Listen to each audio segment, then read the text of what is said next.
It's really not every day, or I guess you could even say decade, that you see a brand new 50mm f1.0 lens get announced by a major manufacturer. This here is Fujifilm's entry into the not-so-populated 51.0 club. This is a pretty chunky lens, especially for a 50mm, even without the hood, but one would expect this to be big because there's bound to be a lot of glass in a 50mm f1.0 lens.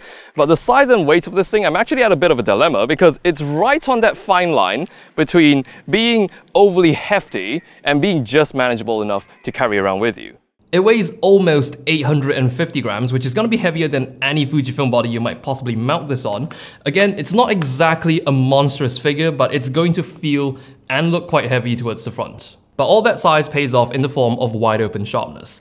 This thing resolves detail rather spectacularly wide open. Excellent news because if you get a lens with an aperture this large, you're going to want to use it. I found it extra impressive as well how it kept that sharpness up even in the corners. The sharpness does get even better if you stop down, although not by a lot, but it's still noticeable. Whether or not that small difference is worth stopping down from f1.0, I'll leave that up to you. This also focuses surprisingly fast for a 1.0. I'm using it on the X-T4 and the focus locks on really quickly and accurately. I've had barely any shots that I've missed due to the focus not being able to keep up. Focus keeper rate has been very satisfactory for me, although you will feel the presence of the AF quite strongly because it's quite audible.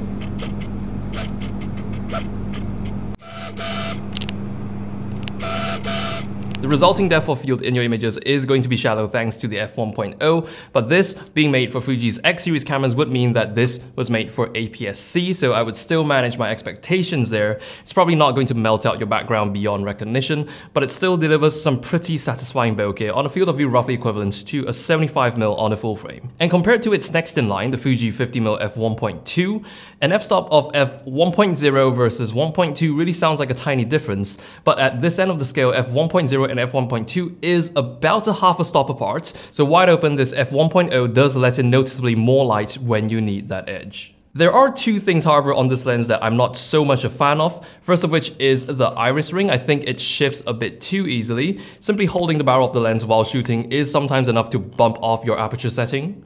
Kinda annoying if you're trying to stay in f1.0. The manual focus is focused by a wire and the response also is not the smoothest. Not really too big of an issue unless you are trying to shoot video with this lens, so that's something that I would keep in mind. But for the short few days that I got to spend with this lens, it's been a really enjoyable lens to shoot with, especially coupled with the amazing X-T4.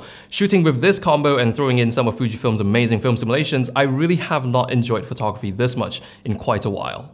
And I guess you could say shooting with an f1.0 lens is the photography equivalent of driving a luxury sedan. It's going to have some weight to it, it's going to be impressive, but it's also going to cost you quite a bit. This is a $1,500 lens, which is not exactly cheap, but if you take a step back and look, it's not exactly exorbitant either. Typically, lenses with apertures in this range would go for way more, and just take any high-end lens from any manufacturer. Chances are it's going to cost at least this much, or possibly even more. So for what this lens is, I would say it's very fairly priced. So those have been my impressions on the new Fuji 50mm f1.0 after shooting with it for the past few days. And if you enjoyed today's video, do consider checking out some of my other videos over here, because